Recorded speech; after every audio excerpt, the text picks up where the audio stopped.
Hello and welcome everyone, this is Black Tie Gaming and we are going to play today Factorio. Not just any Factorio, we are going to play Mtn Fortress. Mtn Fortress is a scenario by Comfy Group and you can typically find it ranked pretty high across all of the multiplayer games if you sort it by players. And it's one that I have been addicted for quite a while now. Now, depending on your Factorio experience, I would recommend this if you already have the base concepts down. You really understand how things work, you really understand fluids, you really understand how blueprints work, everything in regards to that. If not, then I really recommend go through the vanilla game and then try to kind of go it from there. But if you are looking to enjoy yourself, then I really recommend this. Now, I'm not going to do this really in depth. I want to kind of walk you through basically as I would guide you if you were playing right next to me and you wanted to learn the game and to kind of understand better.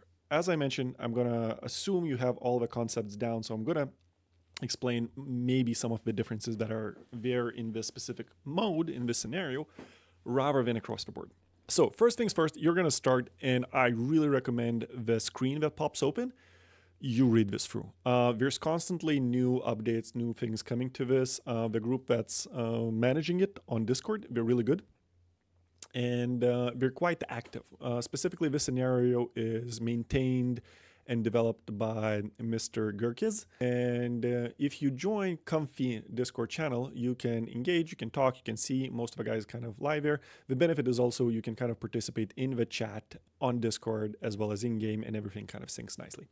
So if you do have Discord, check it out, pretty good. Now, in reverse to this, the important screens, let me quickly go through it. First one, the players. You can just see a list of players that are there, what's their total time. So let's just find us, Black Time Gaming. We're here at the bottom. This is a new account specifically meant for streaming. So one of the things that you will see is you will see next to the name the letter T or the letter U. U means you're untrusted. T means you're trusted.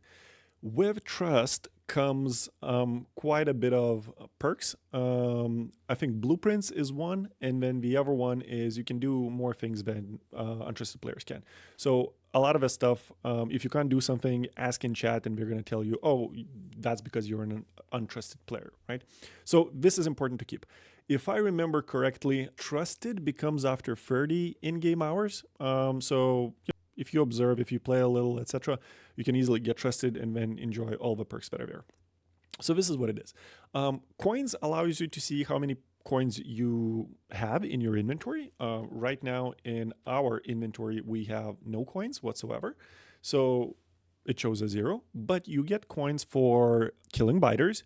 You get coins for mining, and you can find coins actually when in boxes across the map as you kind of go along. I'm going to explain the map a little bit later. Groups, yeah, you can join some of the groups here. Now they are default. Previously, you used to kind of create all of them manually. You can join. It's just who you're going to be, what's your role, etc.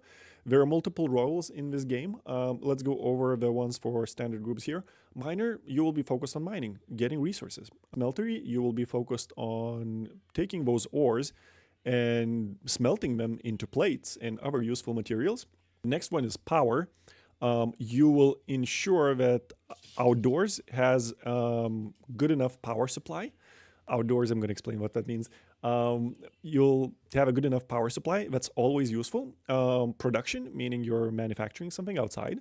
Science, you're focused on building science. Whether in train, this is your train. You'll see what I mean. And then train man means you're taking care of everything inside the train, whatever is required, but essentially it means you're building inside the train. Again, I know it sounds weird. Hold on. Oil processing means you're focused on getting oil and processing it if required, putting it into plastic or other activities. Okay, let's not quickly die here. And then trooper, you fight the waves of biters that are attacking you. Fortifications, you focus on creating defense, perimeters, and barriers. Usually it's one direction. And then support, you're repairing stuff, you're making sure everything is working, etc. Right? So some of the roles, etc. So let's say we're going to be a miner for now. And I mean, I can join. You don't have to. You can leave at any point, but you can join, right? So if you join here and then in the chat and inside the, whenever you're going to be chatting, they will say minor, right? That's the group that I belong to. So everyone will know what you're doing or whatever it is, right? And on the map as well, if you see on the map, your icon is going to say minor. So people will know what you're focused on. All right, so we went through this. Groups, scoreboard, just how many mined, built, crafted, etc. Statistics, how the game is doing. Config, you can set up some things here. I'm not going to go over them for now. Leave it as default. This is more advanced stuff. It's good enough. It comes good out of the box. You don't need to change anything. Then some of the high scores there, who's playing, etc. You can easily check who's the more advanced player, who is less advanced, or just based on the total time in game. Current time means how much time you've spent specifically on this run in this server. But it keeps restarting over and over. So on this specific run, so how much time you spent. Seasons, yeah, like how many seasons right now? We're in season 6. This is how it kind of went. And then map information, this is the screen that kind of met you, right? So that's what you need to know about it, and you open it by clicking the fish. Now, long and winded update on your screen, but now let's talk about the scenario itself. So the scenario itself is this. You have a train, you need to protect it. The train is sacred, and from what you need to protect it is biters. Biters want to get to the train, they want to get the fish in the train, etc., and they constantly will keep attacking you. Now, whenever the map starts, you will either get this red line of nests and worms. It's either going to be at the north or it's either going to be on the south. Since now it's on the north, that will mean we will constantly need to move the train towards south, and the team just did it, built the track and moved the train south, and you constantly have to run. Now, on the top here, on the bar, it says first wave is coming in 500 seconds. You get a little bit of a start in the beginning to set up your base, to do everything that you're required to do until the clock runs out and biters start spawning and attacking you. It actually says right here, biters will attack this area where the triangles are. So they will spawn here, a cluster of biters, spitters and biters, and they will head towards you, towards the train, in order to kill the train. The train has some defenses, but they are sort of your emergency parachute. You don't rely on them. You have to defend. So there's a lot of techniques of how to do this, etc. We're going to go over and see what the team is doing. I'm going to explain it. But essentially, one of the roles is defender. You go on and you try to clear all the waves that spawn. And this green bar will indicate that. So they will spawn at nothing, and then it will go all the way to here, and then another wave will spawn. And then all the way to here, and then another wave will spawn. So it will keep doing this over and over again. Threat just means how many biters are currently on the map and are not killed. The higher the threat, the stronger the biters. So it is beneficiary to keep killing them, to destroy as much as you can and not keep any of them alive. So that's the really, really kind of important part. All right, so while we're waiting, let's explain some other concepts, right? So the train is moving. Now, the train is a train like you typically see. There's a wagon, etc. Ooh, because I'm untrusted, you have not grown accustomed to this technology, meaning I cannot open this and I cannot take anything probably from it. Let's see, it has 12 fish. Let's see if I can take it. Can, okay. But I just can't open this. Okay, fair enough. Now, here comes a bit of magic. So when you walk next to any of the wagons or locomotives, click enter. You will get inside it. Inside, it's another surface, and this surface specifically is what this represents, the wagons that are there. So let me step outside so you can see. So we have a locomotive and 2 wagons. I can step inside the middle wagon if I'm here, and then I can step inside the last wagon, and I'm going to be here, right? So 3 wagons. Okay, let's step into the first one and let me explain it. So locomotives have a bit of water, which is going to be required for you to set up your power plant and everything that requires water. And specifically wagons are beneficial because they have these white chests. White chests can be linked to outside.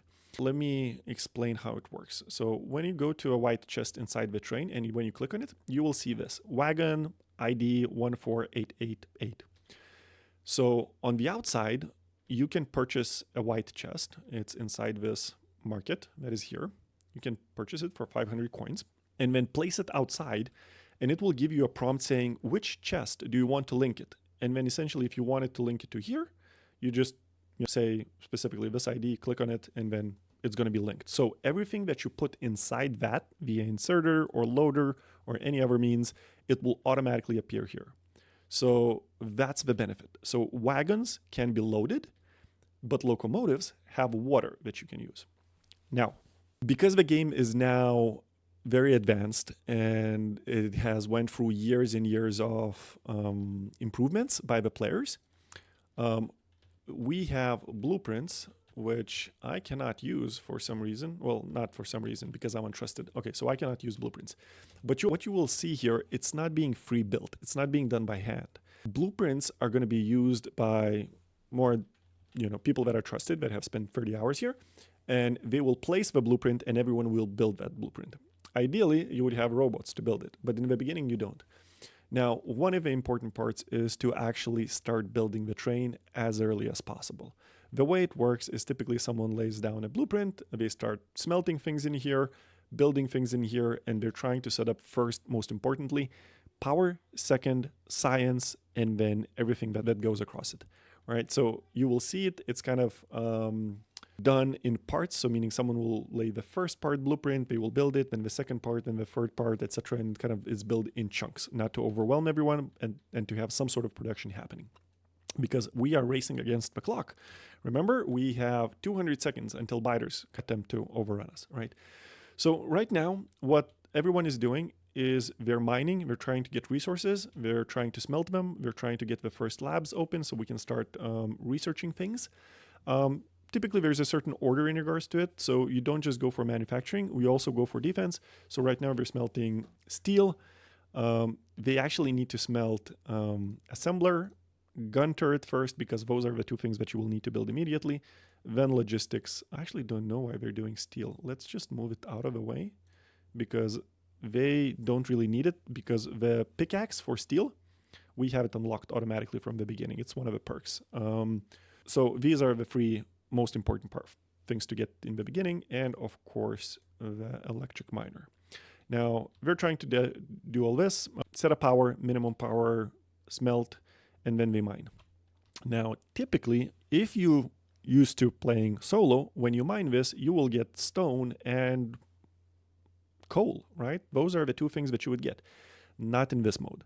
When you mine, by random chance, you will get some sort of ore material. You could get iron, which I just got, plus 36. Previously, I got 22 coal. Now I got 27 copper. And if you notice something, right next to me, there was a red cross. That's an indicator for level up. So let me just finish with the previous part. When you mine rocks, or in some other areas when you mine trees as well, you might end up getting the core materials, which is coal, stone, copper, iron, and in later, when you kind of progress with the game, you will get uranium as well. So 5. Now, the little red cross that you saw next to me. The little red cross next to me is what's called the RPG settings, or role-playing game settings. You have levels in this game. Your character, mine right now is level 4. It will gain levels. Fastest way to gain levels is this. Fighting. Second is mining. Third is building stuff.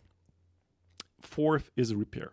I think I'm getting them right in terms of the impact that, based on how much time you invest and based on how much experience you get or how many levels you get.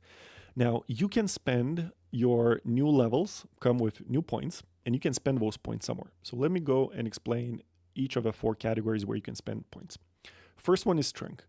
Strength increases your inventory. So the more points you put into strength, the more slots you will get. So not just only by researching the pack, but also you will get more.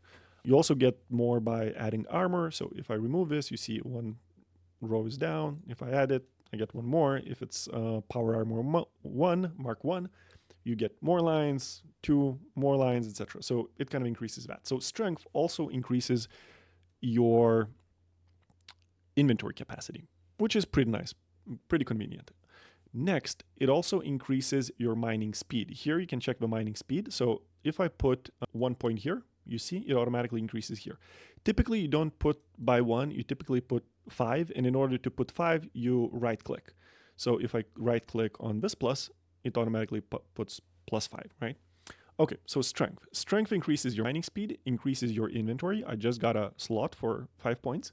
And it also increases your melee damage.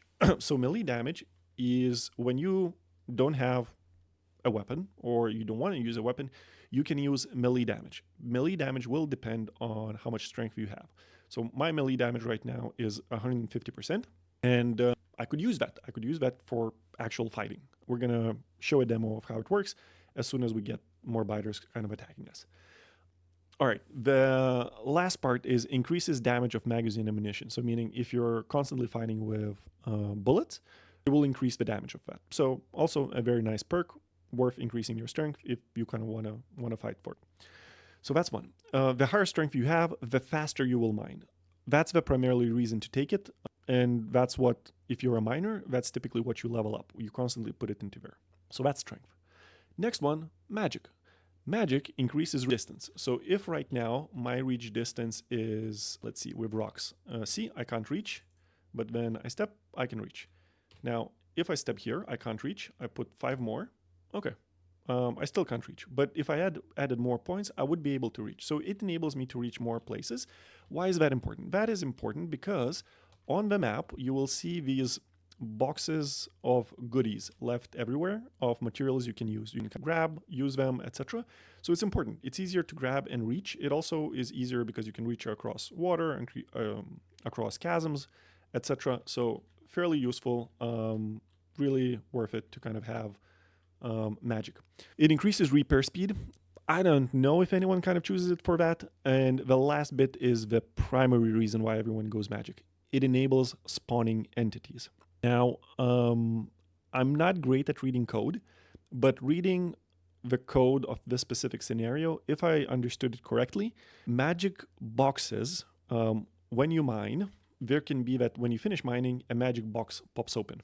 Here's an example. So this guy was mining and this box appeared out of it, right? So you might have them spawn. There's 2 types. One is basic. The other one is, I think, rare. When you have magic above 50 points, so 51, 52, whatever it is, you have a chance to spawn that magic box. Highly, highly recommended. For every player that joins this, my minimum recommendation is put from the beginning at least 50 points into magic, or the broader recommendation is put 60 points into magic, and then everything else, put it into strength or dexterity or vitality, whatever you want. But 60 is best because you will keep spawning stuff. Some of that stuff you will need, some of that stuff will be needed by others. This is very much a co-op game, so, very, very useful. Magic is primarily points are put into spawning entities. Really important. Next one, dexterity. Dexterity increases your running speed. Really nice, especially when you're fighting. And crafting speed. When you're building the train, that's probably one of the most useful skills to have. It also now has a temporary kind of, no, not really temporary. It has a buff. You can duplicate items. When you're crafting 1, you might end up getting 2. So imagine crafting yourself, I don't know, an MK1, and you suddenly get 2. Amazing. So that rarely happens, by the way. But you're able to kind of put points in here. So if you're building stuff, really recommended, very, very useful. Crafting speed and running speed, both of the items that you really need when you're trying to build the train or trying to build outside. Vitality. Vitality increases your health. Very crucial. If you don't put any points in vitality throughout the game, essentially enemies will be able to one-shoot you. When you one-shoot you, you lose all your inventory, you need to run, grab it back. Sometimes that's not possible, and you lose the stuff that you had. Not really cool. Everyone wants to have something. My recommendation with vitality is this.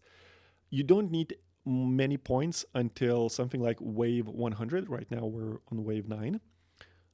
So wave 100, start investing some points. I would say my rule of thumb would be wave 100, maybe get like 30, 25 vitality, wave 200, 50. And then everything at wave 500 and above, you need to constantly scale. I would say wave 500, you should have about 100 vitality points if you want to fight if you want to progress forward, etc. Because what you will notice is when you're progressing forward, when you're trying to move towards, you will see there's worms everywhere, and they will want to kill you, they will want to shoot you. But as well as if you mine, what might happen is you might have spawns of chests, not chests, nests like that have spawned here. These guys probably had some as well. Let me see. There you go. So a worm has spawned here and they just killed it. But you kind of need that vitality to make sure you don't die when you're doing that. So we're progressing forward. We're trying to get there. Everyone's mining, trying to kind of get that. The other perk of mining, so when you mine, a few things can happen. One is, of course, you get resources, default. Second is you can get chests to spawn. Chests can be normal or they can be rare. Rare happens only after magic 50 and above. And you might get worms to spawn, biters to spawn, spitters to spawn. But you also can get veins. Mixed veins like this, or like this. And so one of the important parts in the beginning is everyone is trying to mine in order to uncover the most useful vein in the beginning, which is iron. The moment you find iron, usually everyone runs to get it. Let's see if we have anything. We don't. Oh, we have here. Perfect. So everyone runs typically here to get it. And that's one of the core resources required in the beginning. You need lots of iron in order to start. Lots of buildings, lots of belts, lots of everything. So iron really, really useful in the beginning. Usually there's massive shortages of it. Okay, so now, as you can see, someone placed some turrets. This is a defense blueprint. Not the one that I designed, but I designed a very fairly similar one. Very, very useful. So typically the way it works is you have rows of turrets. They feed from one to the other, and you try to feed them as much bullets as you can. You typically need around 6 factories to work efficiently. But as you see, they're kind of not there. Let me save these because they will kill them and we currently cannot make them. Okay, so I'm going to remove them for now. I'm going to get some fish. Let me place the fish in my quick bar so I can use it. And then, all right, let me show you guys. Okay, so now I still have, so right now we have some perks in this mode. We have 111 rounds, so we have buffs, which are these. So I clicked on information for the wing conditions. And then these are the perks that we get. So we get everything from the beginning. Typically, you don't get rockets in the beginning. But what do you do? So how do you fight when you don't have anything? So let me clear everything. We're going to go melee. If you don't have any weapon and ammo, so for instance, right now, I could go do melee damage. If I'm like this, I will not gain any strength benefits to melee, and I will be fighting with base melee damage, which is extremely low. So let's not do that. Remove it. Now I can go melee. I have 5 points. Yeah, find that my melee damage is 150. So let me show you how I fight. So I would go and then hold space. I would be fighting, not a lot of damage, but I'm constantly watching my health bar on the bottom. And then I'm eating a fish every time. So fish heals you. You probably know this from base game. So the more health you have, the bigger the health bar, and also the higher the heal from a fish, which is very, very useful. I think there's also on vitality, melee life on hit, so vampire stuff. So you get that as well. So when you level up vitality, you can do more melee stuff. So in a pinch, if you don't get bullets, or if the bullets don't do much damage because there's not a lot of research, you could use melee. And in later stages of a game, when you have strength 100, 200, that really packs a punch, like 200 HP one hit, 300 HP one hit, etc. Very, very useful. So now, not the best of start. We have biters that are pushing through. There's not a lot of defense happening right now. What I would recommend for these guys is to have more of assembling machines. Sorry, my voice is kind of giving up on me.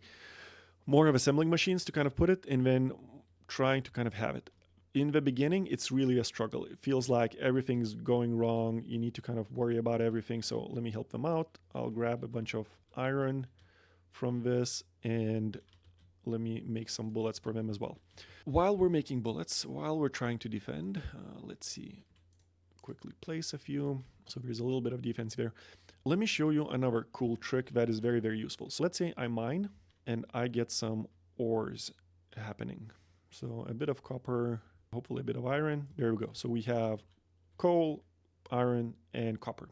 Now, when you place chests, and those chests are nearby to you, what you have here on the right hand side, you have a new interface. So you could click on this, and depending on how you click, certain things will happen. Left mouse button, you will drop everything that you have here unless it's in your quick bar. If it's in your quick bar, it will not be unloaded. So let me show you. I click, everything is dropped here. I only have fish because I had fish in the bar. So that's left click. Right click only dumps the ores that I have. So right click and it dumps the ores. The beauty of this, it's automatically sorted. And if you dump it into next to the chests that already have them, it's going to prioritize to fill those chests. Really cool, really nice, because when you later, so what you can do, for instance, right now I have lots of ores, but I only need iron and I don't have a lot of space. I could just dump it, grab iron and keep running. Gonna work out. All right, let me help those guys out. They are doing as great in regards to here. All right, so this, right? And then there's control right mouse button. So right mouse button deposits the ores, and control right mouse button fills nearby furnaces. Let me give you an example. Let me steal a couple of them from here. They won't mind, they are nice. So let me place them here. So the first thing that's going to happen is it's going to prioritize filling in iron and coal. So if I click control and right mouse button, you see there's coal inside and there's iron inside, and it's automatically smelting. Really cool. You don't have to manually drop it. Really speedy and fun. Now, because I already dropped all the iron and all the coal here, I have copper, which is next. If I do this again, it has dropped copper in these. So right now, we're only missing coal. I mean, I could, take this coal and then do the same here, because I'm now next to both of them. It has split all the coal that I had equally across all furnaces. So really cool stuff, really useful, and that's why you will see massive amounts of smelters placed like this, and then people running and just depositing whatever they have. And it automatically sorts it, so meaning if it's smelting copper, it will put copper. If it's smelting iron, it will drop iron. One thing it doesn't do, iron plates to make steel, so only for the ores. But really cool and really useful, so really recommend it. All right, these guys are doing very nice. So this is priority. Lots of iron coming up. We don't have currently coal here, so let me help them out by placing a little bit of solid fuel. All right, we have plates coming. This is coming. All right, and okay, so we need this. Let me just place the splitter here. So what we do is we just belt, and belt kind of accumulates stuff, and then we cycles through over and over again just to keep everything kind of fully fed with bullets. Now, there we go. And we don't have power. Okay, that is very, very inconvenient. And I don't have any... Okay, biter. See, a bite spawned from this nest. Someone created this nest. So let's help them out a little bit. There we go. And I typically can sustain quite a bit of damage by eating fish. As long as you have fish. Fish is found in a pond, or they spawn automatically in the fish wagon. So you can go to it and grab it when you can. All right. Things are done. Let's check inside the train. As you can see inside the train, the first blueprint is laid down. It's just power, and it's this. We definitely need a lot of help in regards to it. If you're new to this mode, I would recommend maybe observe a train, but don't try to place anything in it. If you do want to place the train and you're fairly confident by building blueprints by hand, go ahead. My recommendation would be just constantly use the Q button. Q here, then Q back, then Q here, etc. Very, very important for belts, for the inserters, for everything, because they sometimes are not what we see. You have to be really detail oriented to understand which position we're looking, if they have a circuit network attached. If they don't, if you remove a pole with a circuit network, this has a circuit network attached, it might break stuff. So better observe or be very cautious and use the Q button for each item to be placed. One of the things you will see in the beginning is they place a bunch of chests, and this is to dump all the stuff that you don't need. So lots of player dumped them. Let's grab fish, and I'm wondering for some weapons. Submachine gun is nice. Pistol is useless. We can grab these as well. These are, oh no, they will need them here. So let's drop them here so we help them out a little. And that's it. And right now, I would say if you're starting out on this, do mining. It's going to be a bit boring maybe, but it works out. pro tip, if you have a gaming keyboard or a gaming mouse, you could do macros. So one of the macro that I have is just keep holding the button S to go to the bottom and keep holding the right mouse button. And that's what it does. So I'm touching currently no keyboard, nothing, and it keeps doing this. So, it helps out a little bit if you want to, pro tip. But other than that, you're fine. You could just, keep constantly mining, etc. to do this. As I mentioned, this is the fastest way to gain levels and do stuff. And typically you kind of go through it and you're trying to mine as much as you can. There's different, for your role, if you want to be a miner, if you want to be a builder, a defender, there's different stuff.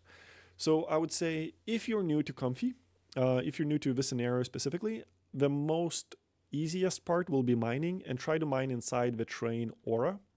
When you click the Alt button where you can see all the things that are inside, you will see this circle, this bit around the train. This is the train aura. As long as you mine inside the aura, nothing bad will spawn. Chests, you will get them. Veins, you will get them. Actually, there's a double chance increase in getting a vein if you're inside the train aura. But if you mine just outside it, you might spawn nests. Inside it, you will never. So if you don't have fighting skills, if you don't have fighting equipment, just mine inside the train, that will be fine. Let's now move the train. So if I try to move the train, it won't allow me because I have armor. So let's remove the armor and see if it will allow me. Oh, it does. Okay, perfect. I thought you needed to be trusted to kind of go a little bit forward so that the circle extends all the way around. And the aura is, it's hard to see, but I hope you can see it, especially here. It kind of extends everywhere so everyone can mine safely. So that's the important part. Now, okay, let's talk over what are the goals of a game. So previously it was just a goal to keep going as much as you can, but now the last season they introduced this win conditions, which is amazing. Every single time you win, you survive a round, you get perks, buffs, as I mentioned here. So we have survived 11 rounds, so these are all the perks that we get. Each season they reset. The next season is in 48 days. So in regards to this is what we got, and this is all the goals that we need to reach. So we need to breach zones. A single zone is this. We currently don't see the river, but each zone is separated by the river. We'll show you more in terms of when we progress throughout the game, and someone is going to go and mine and go forward and they will see it. So we need to breach zones, 4 of them. We need to survive until wave 342. Right now we're in wave 33. Each wave becomes more tough, better resistances, bigger biters, bigger attacks, etc., etc. So important to kind of keep improving your combat gear. Then we need to produce these items. So we need 1.7 million of red chips, electric engines, and then dynamite. Enemies killed, 36k, and then reach stronger explosives, 7, which means we need to get through the research into explosives all the way to 7. So that's the requirement. So it requires white science, so we'll need to launch rockets. Launch item raw fish to orbit. Apparently it wants us, instead of a satellite, it wants us to put 1 raw fish to launch. It's just random funky stuff can happen here. So, those are kind of the conditions. Now, they're not reached easily, so it's not like a 1-hour game. It's usually lasts for hours. I would say typically 12 to 24 hours. So whatever you're building, you will need to hand it off. If you're playing, not for 24 hours straight, which I don't recommend, you will hand it off. So whatever you're building, think of it, hey, I'm building this, but I'm building for someone else. I will leave it to someone, kind of a legacy thing. And there we go. We need all of that. So in the beginning, you can mine. That's number 1. If not, you can help people. Most importantly, you can definitely help build the outside. If you screw something on the outside in regards to buildings, yeah, someone might not be happy, but at least you won't break things, significantly. Keeping eye on power. That's one of the job of the power group people. Also very, very useful. There's a lot of the times you get brownouts. Let's check on the power. We're okay. Blackouts are the worst. So the way defense is going to work for the beginning, you will have mostly defending by bullets, because in order to defend with lasers, you need a nuclear power plant, and that is a bit far off from the beginning. So bullets, how many you need? You definitely need 3 rows. 2 rows is not going to cut it. You need 3 rows for the long-term solution, and you need 3 factories, 6 level 1 assembling machine factories working non-stop. Or to put it simply, you need a full iron plate belt in order to sustain it. In the beginning, it will feel like an overkill, and you will store in bins a lot of ammo. But as time progresses, right around wave something like 220, you will eat through that ammo like it's nothing. Like it will really eat all the bullets because waves will become stronger. And also, one of the things that happens on wave 200, this edge here that you see, this black edge, it's called the void, and it will start moving towards you. So not only the biters will spawn like this and attack you, also this will encroach upon you. So you constantly need to move the train. It's not like you kind of take this position, you're safe as long as you can defeat the biters. No. After the void is moving towards you, the biters' location where they spawn is also moving towards you, so you need to kind of make sure of that. Now, some of the politeness or courtesy rules: if you don't know something, ask, be specific what you want to know, and someone will help you, especially if you say, hey, I'm new to this. When you are in train, deposit stuff. If it's stored like this, random stuff somewhere, help yourself out, grab something. If you think it's not needed by the train builders, do it. But do not ever hoover from the belts. Do not take anything from here. Do not upgrade without permission, meaning upgrade to better assemblers, upgrade to different belts. Don't do that. It has logic. It's very important. Most of the things are super balanced here. You're not going to improve the balance or make it run faster. Everything is hyper optimized already. As long as there are materials, it's going to work.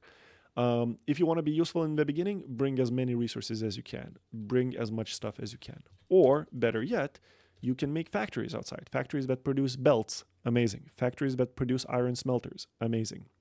Factories that produce green chips, blue chips, steel, super useful, very, very nice. So recommend to kind of, pitch in, help out, etc. So in the train, don't take stuff, deposit stuff, take from kind of storage areas like this, and later there will be others across the map. But try not to hoover stuff. Don't ever take things from like an assembler. You go in, it's making like a nuclear power plant, and you're taking like 250 red chips for yourself. No, don't do that. That's a dick move. Everyone will hate you for it. So better not. Build stuff outside. And if you go somewhere and someone built a nice factory, let me check. For instance, here, someone's building a very nice outdoors blue chip factory.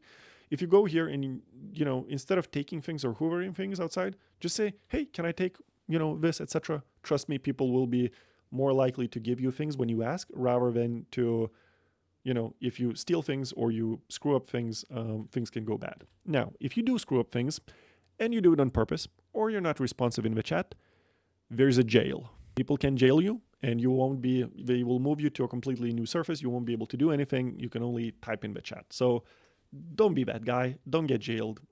Essentially, try to help out. Now, if you start mining and you're like, this is boring, I don't want to do that, and you go like, oh, defense is really hard. I can't manage everything. I can't manage, fighting with melee, then using fish, then making sure I don't die, etc. Like, I can't do this. This is too difficult for me. Don't want to do this, etc. Then your next best bet is help out. Help build this, put in coal, put in plates, whatever it is. Try to kind of drop things over, see if anything needs anything. That's really useful. Here, if you go here and you help these guys, they're going to love you for it, because they need people to mine, to find new veins, and we also need people to help kind of build this. So if you can kind of do quick builds, amazing. I just died on purpose. I wanted to show you what happens. So I die. I need to wait. I respawn next to the train, always next to the train, run all the way where my corpse is, and then I can pick it up. It has all my stuff in it. Now, if someone tries to pick up your corpse or stuff in it, there will be a text message saying this person, tried to pick up this corpse. So, they will tell on the person that's trying to steal from your corpse. The same message applies to you. Don't steal from corpses. Leave them alone. Someone is rushing to get to it. They will get it. The only excuse that I would have to picking up someone else's corpse is if the void is really next to it and it will eat it up, then take it. Then and try to save it and give it to the guy. Most useful things, what everyone wants, is to save their armor and to save their coins. Those are the two most important parts, right? Okay, now let's talk coins. So as you can see, these bullets are shooting and coins appear. Whichever entity kills a biter, it gets the coin. Usually it's 1 coin per 1 biter. Spitter, whatever. And so you get that, and then here they made a nice, factory where it kind of, the coin spawns next to it and goes all the way to the belt, goes all the way inside, and they store it, and it's kind of a little bank for everyone to have. The reason why they do it is they don't want coins to be lost or to kind of end up here, and they want them to be safe here where, less things can happen. But if they do destroy the chest, the coins will disappear. Biters cannot destroy coins. As far as I know, they can't destroy coins if they're on the ground. So, all right, coins. By the way, the higher your magic, the broader the reach, and the broader the reach, the bigger the distance that you can pick them up from the ground. And if it's on the belt, then yeah, you need to hover in order to kind of pick them up. And they go here. So let's take all the coins that are here. Now, this is considered team's pool because the team is fighting, everyone's contributing to this. So don't take all the coin and use it for personal reasons, and I will explain what those could be. Share the coins, that's important. You will also get a role which is called taxman. So there might be a person pretending to be, well, not pretending, actually being the taxman. He goes on to each player and asks for coins. Do give that player coins. That player is pooling all the coins in order to buy stuff that is useful for everyone. Now, let me show you what is useful for everyone. Let's go inside the train. That's where the store is. What's where the market is. You will find markets also on the map. I would say they're not useful at all. So I wouldn't spend there. So what do we have? We have upgrades. Upgrades help everyone. Very useful. And the items is the items that you will get, but some of the items are kind of there for the team's benefit.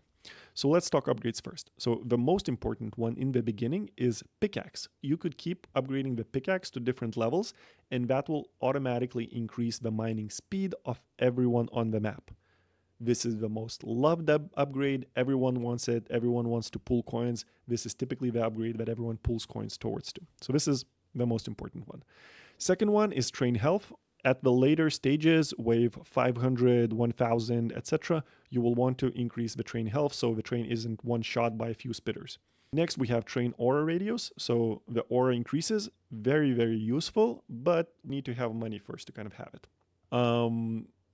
Then is really expensive, but it increases the HP of all tanks and cars. I'm going to talk about them a little bit later. And then, or Spidertrons. And then we have speed hack, replaces the stone path with concrete tile when mining. So every single time you mine, let me show you. Every single time you mine, this spawns, right? You see all of this stone path everywhere. This automatically spawns when you mine. You could actually remove it. So, you could make stone out of, stone bricks out of just entities that have been mined. So really cool. So that's one.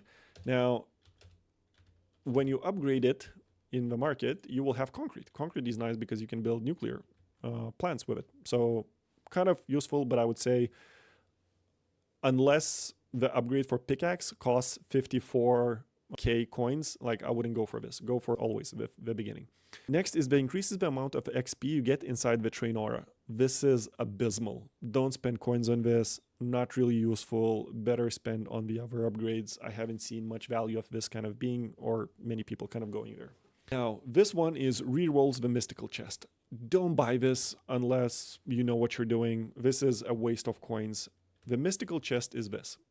This is the mystical chest. The mystical chest, when you fill it with what is required, it will give a buff to everyone, whether that's a speedier mining for 15 minutes, whether it's coins, whether it's experience for everyone, it will give a buff. So it's worth kind of dropping stuff that is required here. Everyone will love you for it. But do not spend free K just to roll the chest for other items to be required. Like, that's just nonsense. Like, I wouldn't do that. Then upgrades ordinary SMG ammo to explosive bullets. Again, not really useful. Can cause massive damage to bases, where biters start crawling all through the base and you want to precision kill them without destroying the base. Horrible. Don't buy this.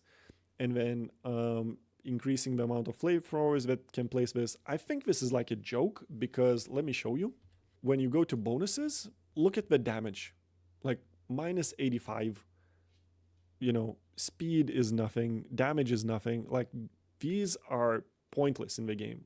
Ammo, like fire does, like specifically flamethrower and flamethrower ammo does no damage. Same with artillery. You can't really build it. But like, this is stupid. Like don't no. Like, this is just no, just don't buy that. That's ridiculous, right? And then amount of landmines that can be placed. They're not good. Like, in general, they're horrible. Use them in really smart situations where you're mining, you place a few mines to protect yourself from a spawner.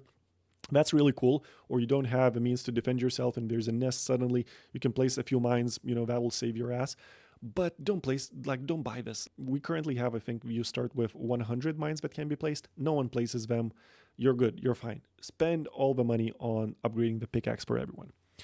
Now, let's say you want to spend coins and buy something useful for yourself or for the team, which is not an upgrade. So let's walk through what we have here. First is the linked chest. Very, very important. It allows you to put stuff from outside inside the train automatically so you don't have to carry it in your inventory back and forth, back and forth, back and forth. Burner generator bot, no, pointless, just don't get them. Car, nice. It gives you a car. Tank, nice. It gives you a tank. These two you can't build. They're not buildable in game. You have to buy them. Cars, you can actually mine and by chance find one. The one will spawn and you'll be able to mine, grab it and use it. So not really worthwhile purchasing this. 4.5k coins is quite expensive, and cars you can get.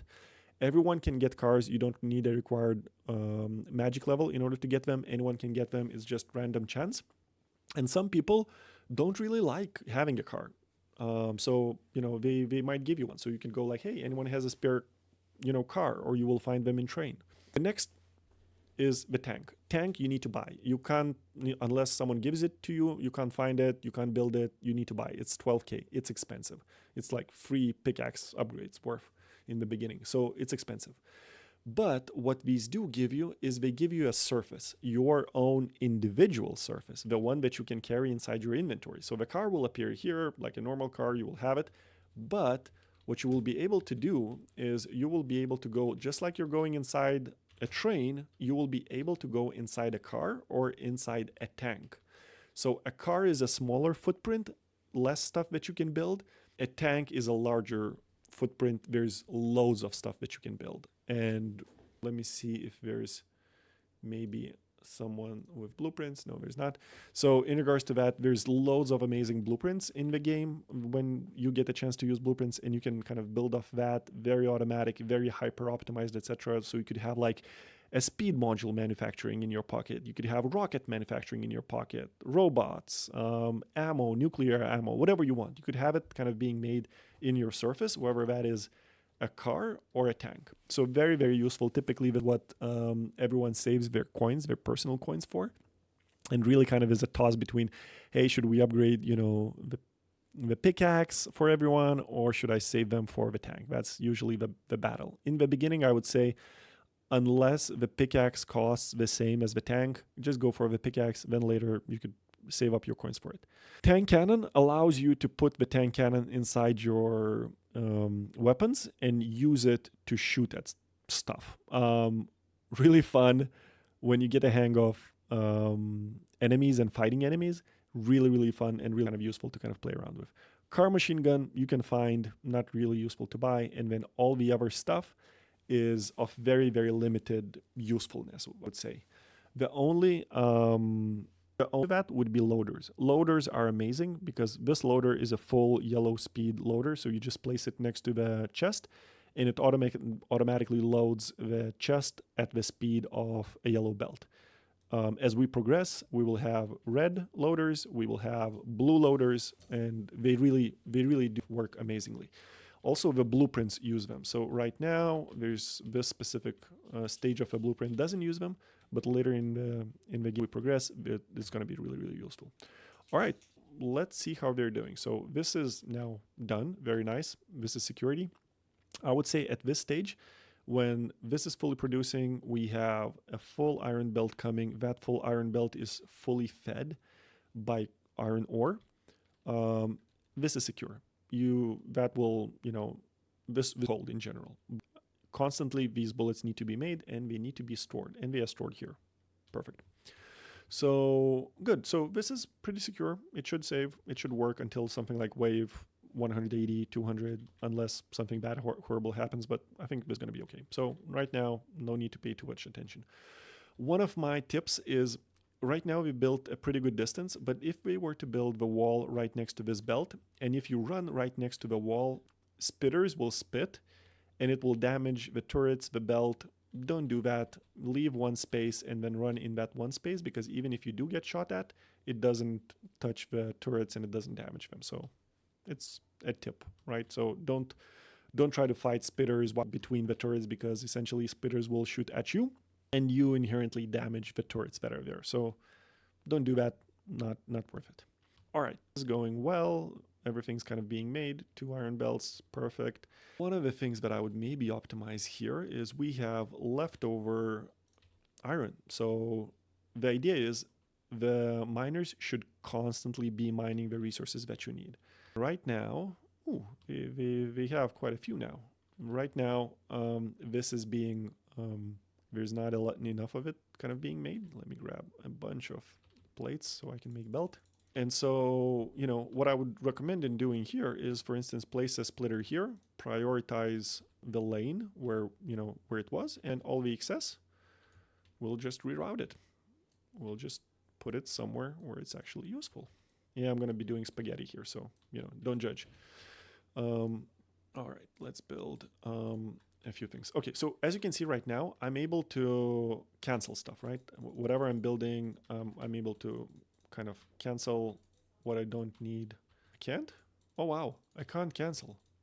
Okay, it's because I'm untrusted. Okay, so yeah, okay, probably because I'm untrusted. So later in the day, you can cancel, but you won't be able to cancel your queue if you're in train or you're inside the aura. You can't do that. So if you're in a different surface, like your car or the train, you won't be able to do that. So it's recommended to only queue the stuff that you really need. I mean, there's a trick that everyone uses. We kind of make like lots of plates when we queue like 10,000 belts, and then we carry all that inventory. But yeah, this is more of an advanced tactic. All right, so let's bring the stuff over here. Let's make number one of splitters, and then we'll feed them into here, because I essentially think this is for loading the train. So very useful. And we're utilizing the full iron patch there. Stuff like this always helps. It might seem trivial, but every little thing helps, especially if it's about putting resources. The biggest bottleneck is adding resources to the train. Keep doing that constantly. There's very few occasions where the train is bottlenecked by, input of ores.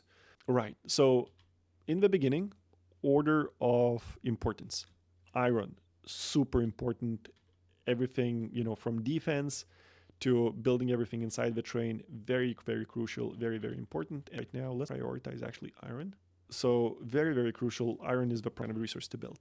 The next one, if you want it to be super useful to everyone and you don't mind mining, go and search for oil patches. In the beginning, we don't have the research, so make a bunch of poles, drag them there so you have electricity coming from the main hub, from the main spine of electrical wires. Drag them there, make them ready, clear any, biters, clear any rocks that are there, and get as many of them as possible. This is the biggest resource blocker in the early game. Iron, it's hard in the beginning until like wave 100, but then afterwards, lots of players can help with that. Oil, not so much. We need as much oil as possible. And most of the resources, things like oil, as well as how many materials you get from a single rock, increases as you move forward from your starting position. So here, if you see, this single is 4% only crude oil combined yield. But if we go somewhere like, let me just find a single spot. Here we go. So here it's already 8 times larger, 32%. So it pays dividend to kind of go forward always. So to kind of keep mining and moving forward. The typical strategy in the beginning, and don't be alarmed by this, is one group of people start building defenses. One other group might typically end up building like an external base of useful stuff. Blue research, extremely rare, very, very useful. And the other group is typically building the train. And the fourth group is kind of making the path for the train. So they're exploring as well as they're trying to, exploring, killing everything that's here. So here's an example. One guy is kiting. The other one is trying to shoot rockets. Probably this guy's out of rockets and trying to protect the other guy. So, playing together. But I mean, I would honestly, like, if you have like 50 strength, I will just like melee fight them. Okay, and then you can see all of these guys are trying to push towards, away from the void, away from the biters are attacking and trying to move as much as you can. When we get all the way to the river, they will stop. They will stop for one reason. One is if you cross the river earlier than wave 200, the void starts moving automatically. We don't want that. So typically everyone waits until wave 200 and then they move forward. But to help out with high resource yields, they move the train all the way as much as possible in order to get there, right? So that's few tips, few strategies that you see. So in the beginning, you're like wave 100, minding your own business, being safe next to the train, getting ores. And then suddenly you see the choo-choo just going away, just like massively, rapidly here. And then it's here. Like, why is it there? Defense is, all the way there. If you die, you need to walk all that path. True, but higher resource yields. And also, if you move the train, the further you move the train, it's easier to build around it. And then you can set up multiple defense perimeters as well, right? So important to kind of make a path. Now, one thing that might frustrate you. Where's the landfill? I need the landfill to fill in this void or to fill in this, water. There's none. You can't make it. You need to create landfill by doing this. You place a chest. Doesn't matter if it's river or if it's void. Let me try to find an example so we can use it so it's useful. I could use it here, but I don't want to blow up the belt that they made. Here, I don't mind blowing up the pole. I think it's fine. Or let me disconnect it for once. So you need to place in a chest explosives, minimum 25. Typically it's in stacks, 25, 50, 75, etc. And then you essentially shoot it with whatever weapon you have. I have rockets, so I'll shoot it. And then it explodes, and then it fills in the gaps, right? So when it explodes, it will damage your buildings and everything around it, so don't do that. But, you fill it in, and then you can, now we can tracks on it. So, perfect. And that's how you kind of fill it in. So yeah, I'm going into more advanced stuff, etc. But I think that's useful, and I'm expecting you're kind of a player that's experienced in Factorio, but not kind of familiar with this mode that much. Okay, we have a few more points. You passively get experience as well inside the aura and outside the aura as well. So let me place 75. This might be boring a little bit, but I'm gonna mine for a while, and hopefully I will catch some chests while we're at it. What to carry with yourself when you're mining, you're doing something, you're running away from the train in your backpack. Fish. Fish is number one. You should always have a fish. Aim for minimum 20. I would say 50 is a good number, but ideally, if there's available fish, grab like 1 or 2 stacks of your inventory of fish. Very, very useful, very recommended. Have some construction materials.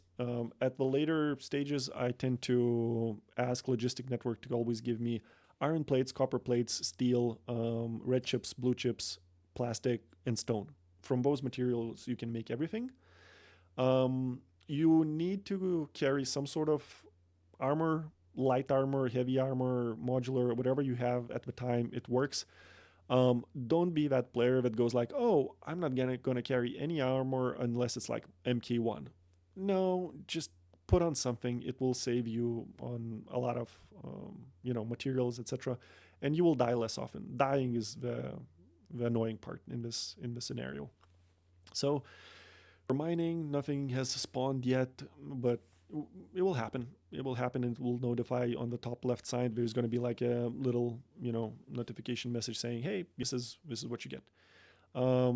Sorry about this. I forgot that I turned down all the sound in this game. Let me put it on so it's a little bit more ambient. All right, let's keep going. Let's see if something is if something can spawn. And it's not about where you mine. It can spawn anywhere. So it's just, mine somewhere where you have it. If you're mining in a group like me right now, and you suddenly see a chest appears, it spawned. If you don't see a message that says, oh, your magic is amazing, you just spawned the chest, it's not yours. Don't touch it. If you see it appears, probably it spawned for someone else. If it leave it alone, let the guys take whatever they can. They will leave whatever is not useful, and then you can take it. If they take everything, it's their chest. It's fine. But like, they get the priority. You get whatever is left over if it didn't spawn for you, right? Like, just basic etiquette. All right. Yeah, this might take a while. So let me increase my strength. If you don't like putting points here manually, what you could do is you could go into settings, and here it's auto allocate skill. And here you could say, all right, put everything in strength. So whenever I gain a level, it will automatically put all the extra 5 points. Each level is extra 5 points. All the extra points, so that specific area that you selected. Strength, dexterity, vitality, magic, whatever it is. Okay, yeah, we're gonna be digging for quite a while. Another level, very nice. Here you see, it says on the top, this person finished the mystical chest. Mining speed bonus applied for 15 minutes. So everyone has a faster mining speed, and we should actually notice it. Yeah, I think it's a little bit faster. Useful mystic if you can fill it. If there's like junk items and we have them, they're not crucial. Not like an MK1 armor is required, while we don't have any. Then yeah, placing them will help everyone, and everyone enjoys the extra mining speed. And mining speed in general is one of the things that really moves this game, because it applies to everyone. Everyone mines. The more they mine, the better the resources, the better the veins. Well, better meaning more veins spawn, and then you get magic chests as well. So win-win across the board. Really, really right. So as I mentioned, okay, let me show you something which is important. Let me try to see if I can maybe show it faster rather than waiting for it. Let me grab all the materials that are here and all that are here. Not enough. Okay, these guys are using it. I don't want to steal something that's really useful to everyone. Let me see here. Hopefully they don't mind. This guy is mostly doing steel. Very useful in the beginning. Everyone needs steel. Let me grab all the junk items that we don't need. Get to these guys. We'll take stuff off of them as well. What I want you to show you is what happens when you have a full inventory and you continue mining. All right, we can take this as well. Yeah, let me take those to the train. There we go. So full inventory. Right, so let me show you what happens now if I continue mining. So when you mine or you try to remove boxes, you will get this. Better keep your hands to yourself, right? And every single time I mine, look at my health bar. It will, keep getting damaged. And at some point, when I'm getting too many materials in my inventory and they can't fit, it will increase the damage. So the more I mined, the more I hurt, and then I could die. Essentially, your character gets killed, and then you have to walk all the way back to kind of pick it up, right? See? Like this. And, now I have to walk all the way to kind of pick it up. And we'll do that. So wanted to really show you guys to kind of pay attention to that. One of the things that does affect the game. When you respawn, you get a momentary speed boost in terms of your movement speed. So use it if you're running to catch your body, because it will, right now, it just ended, right? So, okay, so let me grab my body. There we go. It says not enough inventory space. Let me put this here and then see if I can grab everything. Yeah, I can. Okay, so I took from these guys lots of plates. Let me give them back to it, and then I'll take all the other stuff to the train. So we are now magic 75, really nice.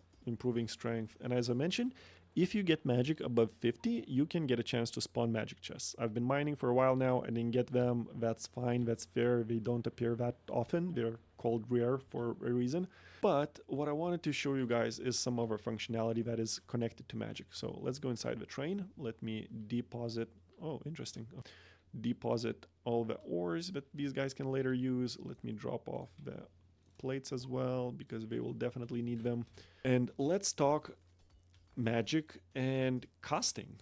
So inside the RPG settings, if you go on this settings tab, you will get all the magic settings that are there.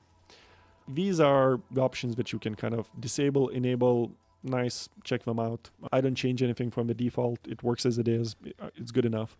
But here it will say mana settings. Enable casting spells with Shift plus E. Enable it. Right now I'm not trusted. When I'm trusted, I will be able to.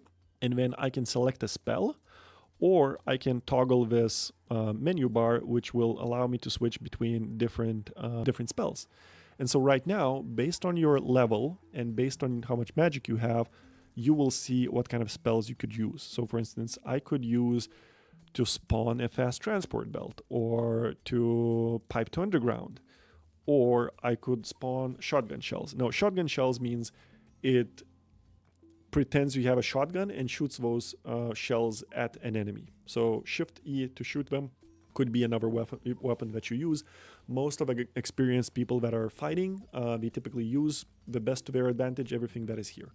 Now, what are the other spells? Well, if you go here, top right-hand corner, if you click on info, you will get the full explanation. You will get the requirements for each one, what kind of level you need to have. That's the level for your RPG here, level 18. And then you will get how much mana you need to have inside that. So if you click RPG, you will have mana here on the bottom, how much you have it, right? So that's the maximum that you can have. That's the maximum mana that you have, and then it slowly builds. After you cast a spell, it builds up from 0 over time. If you're not damaged by anything, it just builds up, just like a normal RPG game, right? Let's go over. Spawning walls, useful, but not so much. Underground pipes, useful. The most useful stuff typically is underground belts. So spawning underground belts, whether yellow, blue, or red, really useful, really required. And my tip would be to become a pro player at this scenario is keep spamming them as much as you have, especially red ones in the beginning and then later blue ones. They're hard to make, require a lot of resources, and you can spawn them with magic, so very useful. You could also spawn belt. The only difference is it requires the same amount of mana to spawn one belt and one underground belt. So much more value is to spawn underground. So very, very useful to kind of select them and use them. Then you can spawn trees, which are nice. If you spawn trees, you can mine them for wood. Sometimes it's the only way to get wood, depending on the zone that you are in. Grenade, that will throw a grenade where it is. Spawns a nade where the mouse cursor is at. So that's not like an item, that's actually a thrown grenade damage spawn. Same with most of the stuff that you see here. You can create chests, steel chests, really useful because steel is kind of rare in the beginning. You can spawn sandy rocks and other materials that kind of damage it. There are also effects that you can do. So special spells are these. Charge allows you to run faster. Required level 25, mana 100. Now, here's where some math comes in. When you put 60 points into magic, you get a mana pool of 100. So essentially, magic 60 is what every player does in the beginning. They put all the points to magic 60. It allows you to spawn rare chests, and it allows you to charge fast, to run fast by using mana. So very useful. That's what everyone does. So at 60 points, typically you get that point. Conjure explosives, nice. It creates some explosives for you. Repair AoE, it repairs everything that you kind of see in your vicinity. Nice, but not that useful. Biter Spew just creates a puddle, not worth it. For defense, you can do that. Raw fish conjure, if you're in a pinch, you could do that if you need fish, but it only spawns a couple, so not that useful. Better spawn. Yeah, these are useful. Distractor capsules are extremely useful. You can spawn a distractor capsule, free, nice distractor capsules defending for you. Or you could spawn Defender Capsule or Destroyer Capsule. I would say Destructor Capsule is the most useful one. Then is the Warp Gate. This is gold. This means that wherever you are on the map, you can use a spell and automatically go to your train. X marks the spot is very similar. It teleports you to the train for a short while, I think like 30 seconds or 20 seconds, and then it sends you back to the spot where you were standing. So both of them really cool, really useful. Detonate the chest, yeah, I mean, creates an explosion which is larger than a typical one in the chest, but I mean, I never used it. And then Tidal Wave, Eternal Blades, never used those.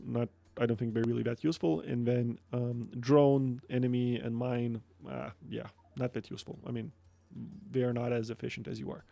So in regards to that, most useful stuff. Charge for the beginning, 60 points, you're golden. Then Distractor Capsule. If you're fighting, use the spell for shotgun shells. This is really powerful. Yeah, and then later when you have 180 points, 180 points in magic, you will be able to have mana 340, and at level 60 you'll be able to teleport. So very useful. All right, sorry, lots of explanations, but we need to go through it. This is a complex scenario, etc., and hopefully this is useful for you. So yeah, lots of voiceover from my side, not a lot of stuff happening, but let me show you. Maybe I can spawn a chest and show you how it kind of works. And this will be kind of a long story short kind of part, and then we'll we'll try to go through the game and play over it and see where we end up with. So this video is quite a bit long already. We'll see you on the next one. But just before we go, let me try to find the one magic rare chest that spawns, so I could show you guys, you know, what it typically has, etc. If you're interested into the mechanics of the spawned chests and entities, of what items you can get, etc., you could go to Comfy GitHub and go through the code if you're tech savvy. If you're not tech savvy, then consider it this. It has a formula which affects based on how far you are from the starting location when this run started. And the other part is how much magic you have. So both of them create what's called a loot budget. And that loot budget then is expended when a chest is spawned. So let's say my loot budget is something like 2,000. So when a chest spawns, it will automatically have items which split that loot budget. So it might have like 5 items that cost like 100, 10 items that cost like 50, 3 items that cost like 20, etc. So it will be a random mishmash of everything. But the higher your magic, the higher the loot budget, the better the items. To give you sort of guidelines in regards to where we are, how to kind of estimate it, is I would say this. You need about 180, 200 to spawn an MK1. The minimum required is 60 magic to spawn an MK1, but that's going to be super rare. That would be just one item in the box. That almost never happens. So the reality is you typically need about 100, 180 between that magic points in order to spawn an MK1. And then you need about a minimum of 340 to spawn an MK2 armor. Those are the most useful items in this mode, in this game. So in regards to that, probably you would spawn something where you have 400 in magic if you want to get to MK1. So it's a long way around. So you're definitely not going to reach that in your first 2 hours of game through in this specific scenario, right? But you will get to it. All right, this is Black Tie Gaming. Thank you so much. See you next time.